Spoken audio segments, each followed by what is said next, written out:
Açıkçası evet, ligleri takip etme fırsatım olmuştu ama çok fazla detaylı bir şekilde değil. Almanya'daki arkadaşlarım genelde İstanbul'daki takımlardan çok bahsederlerdi. Gerek Galatasaray, Fenerbahçe, Beşiktaş olsun. Bu takımlarla alakalı çok fazla şey duymuştum. I like this challenge. Yes, I did it before, sometimes in Germany, because there is a challenge where some coaches say the risk is too high, but for me it's a challenge to handle this.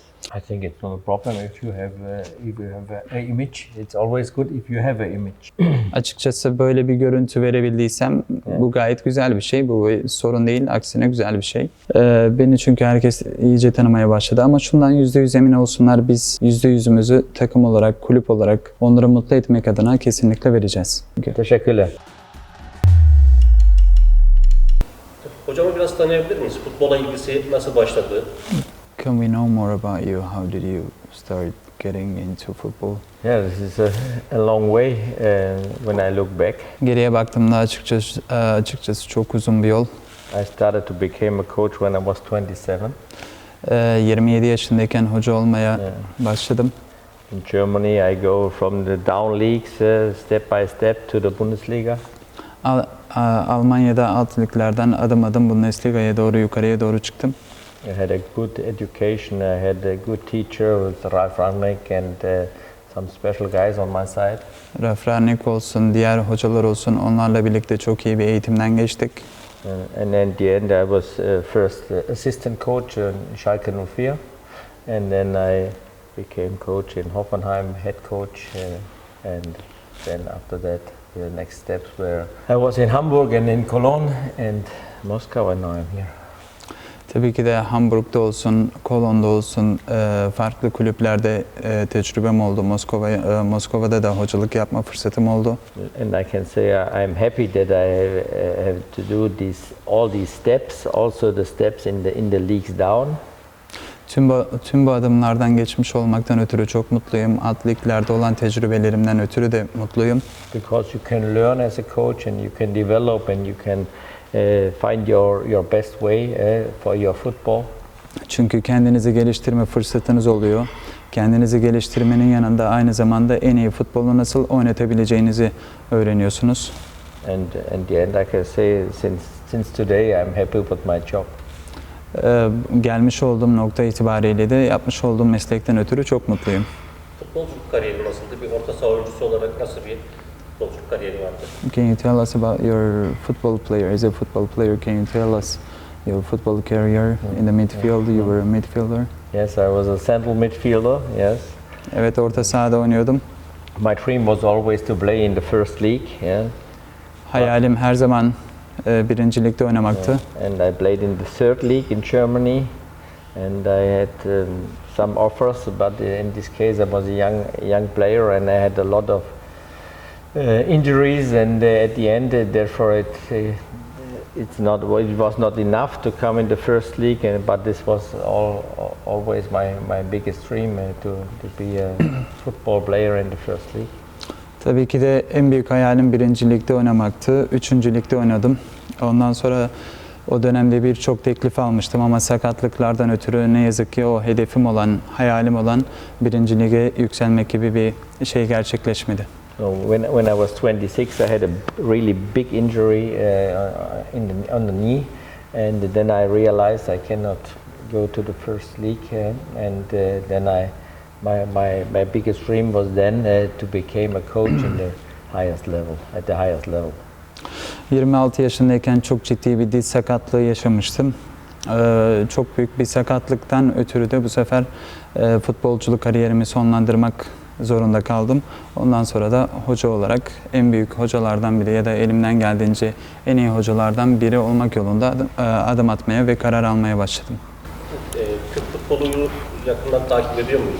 Onu biliyor muydun? Daha önce Türkiye'den teklif aldığını teklif yapıyordun. Were you following Turkish leagues or did you get any offers before coming here? Were you following Turkish leagues or did you get any offers from Turkish teams before? Always there were always some contacts with some teams, yes, and I followed Turkish league, but if I'm really honest, only the big clubs were showed in Germany. Everybody in my nearest friends, they are speaking about Galatasaray, about Fenerbahce, about Beşiktaş, and the big clubs in Istanbul. And at the end, I can say I follow the Turkish league, but not in the detail. Açıkçası evet, ligleri takip etme fırsatım olmuştu ama çok fazla detaylı bir şekilde değil. Almanya'daki arkadaşlarım genelde İstanbul'daki takımlardan çok bahsederlerdi. Gerek Galatasaray, Fenerbahçe, Beşiktaş olsun. Bu takımlarla alakalı çok fazla şey duymuştum. Teklifle alakalı sorunuza gelecek olursak evet bazı temaslar olmuştu ama o bir teklife dönüşmedi. In Germany, you have to know when you are a coach, you are focused on your team and at the Bundesliga. And the second thing is they show on TV so many games from Premier League, and this is the two big leagues that they show there. Tabii Bundesliga'da hoca olduğunuzda kendi takımınıza odaklanmanız gerekiyor. O ligdeki takımlara odaklanmanız gerekiyor daha fazla. Onun dışında da Premier Lig maçları çok gösteriliyor. Almanya'da en çok gösterilen iki lig zaten bunlar. Samsunspor'a gelmeden önce takımın bir puanı vardı. Bir transfer yasağı söz konusuydu. Teklif geldiğinde bu şartlar göz önüne aldı mı? Samsunspor teklifini bu kadar riskli bir ortamda kabul etmesinin nedeni neydi? Before coming to Samsunspor had only 1 point, and also there was a risk that the club was going to be banned. For that reason, before coming here, what kind of research or how did you decide to come here? Because there were these kind of risks. I like this challenge. Yes, I did it before, sometimes in Germany, because there is a challenge where some coaches say from the risk is too high, but for me it's a challenge to handle this. Bazı hocalar bu tür durumları çok büyük bir risk olarak görebilir ama ben mücadeleyi seviyorum. Bu sebepten ötürü de ki buna benzer daha önce de bazı tecrübelerim olmuştu. Bu sebepten dolayı da ben bir hoca olarak bu riski almak ve bu mücadeleye katılmak istedim. And when I get the offer from Samsung, it was from the first moment on really good touch, really good speak with the president and with Fuad. And they convinced me about the possibilities in Samsung, and also I saw then some games on video, and I said to myself, oh, this will be a hard challenge, but I think we can manage it. Samsunspor'dan teklif alınca tabii ki de başkanımızla gerek Fuat hocamızla bir konuşmam oldu. Çok güzel bir konuşmaydı, çok verimli bir konuşmaydı ve beni ikna ettiler. Ben daha sonrasında bana bazı videolar gösterdiler Samsunspor'la alakalı ve videoları izledikten sonra etkilendim ve kesinlikle bunu başarabileceğimizi düşündüm. Bu sebepten dolayı da buraya gelmeye karar verdim. Evet. Bundesliga'da kendisi için kurtarıcı lakabı kullanılıyor. In Bundesliga they say that you are a saver. Do you see yourself as a Kriz saver? ortamlarından başarıyla çıkmayı nasıl başarıyor? And how do you manage to get out of this crisis? I think it's not a problem if you have an image. It's always good if you have an image. Açıkçası böyle bir görüntü verebildiysem bu gayet güzel bir şey. Bu sorun değil, aksine güzel bir şey. It was not my plan to work on this image, because when I started my career as a football coach, I make always champions with my teams, and then I go step by step to the Bundesliga, and this was my way to come to the first league. Tabii ki de bu imajı göstermek gibi bir hedefim yoktu. Yani hocalık kariyerime başladığımda böyle bir imaj çizmek gibi bir hayalim yoktu. Bundesliga'da da hoca olarak kariyerime başladığımda hangi takıma gidersem gitmiş olayım, her zaman adım adım ilerleyip başarıya götürmek için elimden gelenin her zaman en iyisini yapmaya çalıştım. And my first chance was when I get the offer from Hoffenheim. They were on the really bottom of the league, and nobody said that they can stay in the league with this team. And this was my chance to become head coach in the first Bundesliga. And I took this chance, and we solved the problems. We stayed in the league, and after that we were on position 9 and then on position 8 with Hoffenheim. And I wait for your translation. Tabii ki de Bundesliga'da bana ilk şans geldiğinde Hoffenheim'den teklif almıştım. Lig sonuncusu olmaları hasebiyle kimse kesinlikle o takımın ligde kalabileceğine inanmıyordu. Orada da ben bir risk almıştım ve orada ligde kalmayı başardık. Ondan sonraki dönemlerde de 8. ve 9. pozisyonlara kadar gelmiştik. And after that I get an offer from Hamburg. They were in nearly the same situation, and I said, okay, I would like to manage this in Hamburg in a really big club with a lot of tradition and with so many supporters, and the same in Cologne. But I think I'm not a safer. No, I'm a developer for a team and for a club, and I would like to play for titles like I did before, for championships, for champions, like I did when I started my career the first 15 years. Tabii ki de Hamburg'da da buna benzer bir tecrübem olmuştu. Ondan sonra Hamburg çok büyük bir kulüp, geleneksel bir kulüp, geleneklerine çok bağlı olan bir kulüp. Kolon'da da bu tecrübeyi edinmiştim ve takımı ligde tutmayı başarmıştım. Ben açıkçası bir kurtarıcı değil de bir geliştirici olarak kendimi görüyorum. Tecrübem de bu doğrultuda devam ediyor. Evet, biz kendisini Türkiye'de kısa sürede şöyle tanımladık. Sürekli önde oynamayı, önde basmayı, futbol oynatmayı seven bir teknik adam olarak görüyoruz. Kendisinin futbol anlayışı nasıl? When we until now, since the first day you came, with the football that you showed us, we can say that Samsunspor likes to play forward and likes to like to press high. What can you say about this? How do you define this? Yeah, before I arrived, I know that this was not the style of the Samsung football. Ben Samsunspor'a gelmeden önce Samsunspor'un oynama şekli bu değildi. Bunu biliyorum. But when I make my analysis, I saw that this will be the best chance to stay in the league, to get victories, to be successful. Tabii ki de analizimi yaptıktan sonra, takım analizini yaptıktan sonra bu ligde kalmak ve başarılı olmak için en iyi oyun tarzı olduğuna karar verdim. But this was only the first step what we did now, and now we have to work always every week, hard work, and we have to go to the details. Bu tabii ki de ilk adımdı ve bundan sonra da çok sıkı çalışıp daha fazla detaylara odaklanarak daha iyi yerlerde olmak için savaşmamız gerekiyor. Evet, biraz futbol dışında konuşmak gerekirse futbol dışı hobileri neler? If we speak out of football, can you tell us about your hobbies? One of my biggest hobby is fishing, to go fishing. Yeah.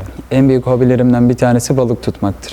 Samsun'a yapabiliyor musun? Could you go for fishing in Samsun? I asked last week our doctor, and we will organize something together. I'm look forward to do that. Geçen gün kulüp doktorumuza bununla alakalı bir soru sordum.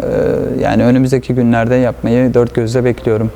And also I like to walk in the nature, to be in the nature, in the forest. This is what I like, or on the sea, the nature.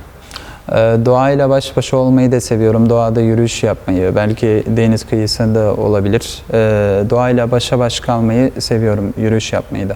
And the time with my family. I have a boy with 12 years. My daughter is 21 now. She's studying in Munich. Yeah.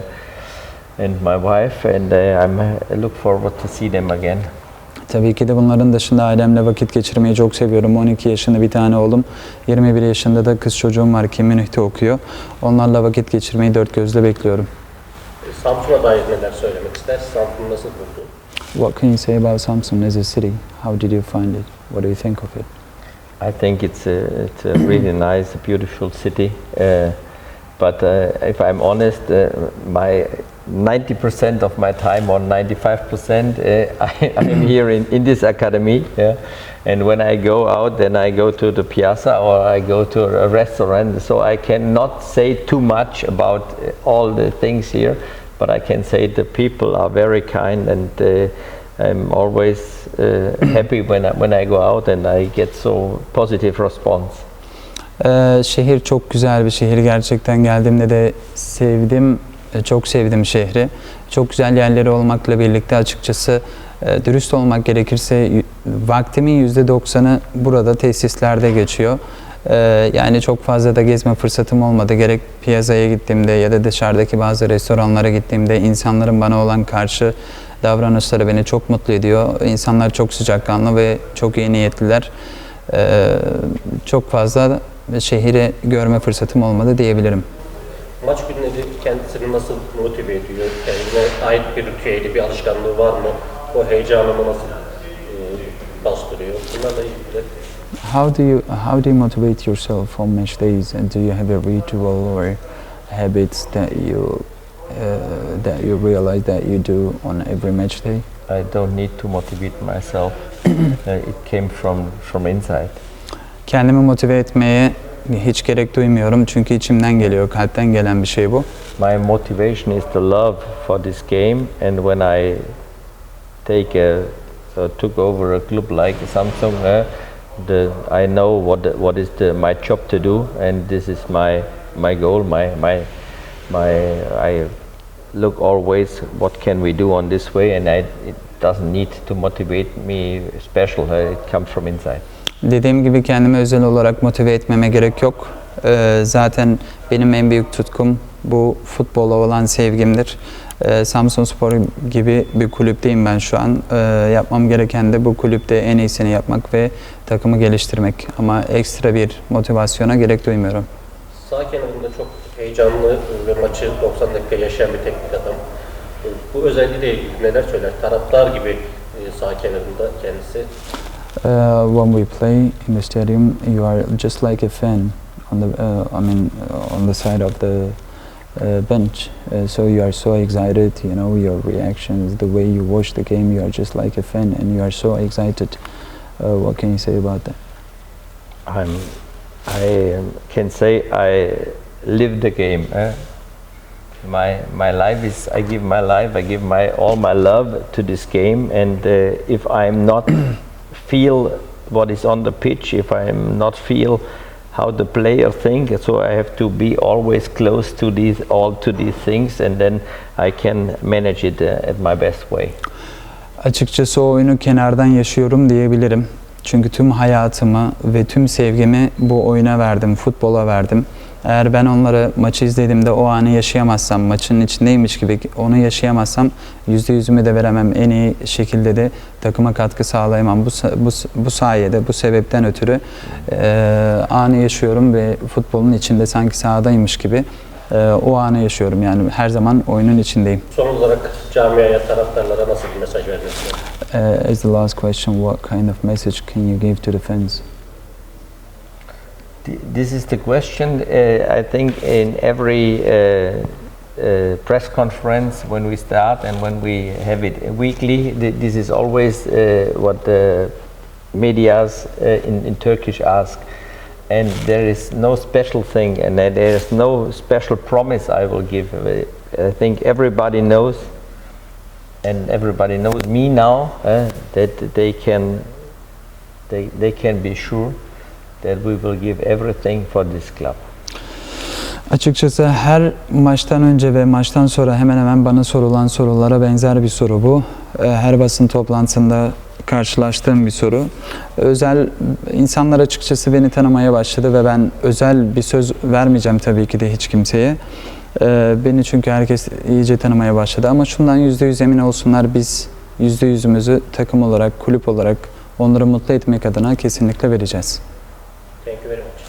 Thank you. Thank you. Teşekkürler.